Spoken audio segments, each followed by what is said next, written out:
Buongiorno a tutti e a tutte, mi chiamo Yulia Yukhno, sono attivista belarusa e rifugiata politica. Alcuni mi sanno già perché ho fatto tanti congressi della CISL durante quest'anno. Su congressi stavo parlando dei progetti che faccio per i belorussi e uno di questi progetti è il progetto per i bambini di prigionieri politici. Questo progetto sta per partire dal 16 settembre, arrivano 33 persone, 23 bambini e 10 genitori, ex prigionieri politici e membri delle famiglie dei prigionieri.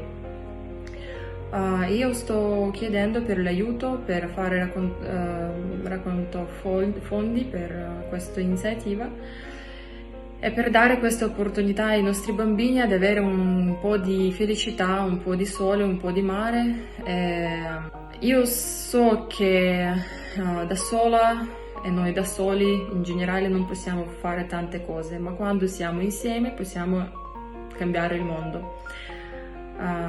Allora io sono sicura che riusciamo a fare questo progetto tutti insieme. Spero che voi mi aiutate.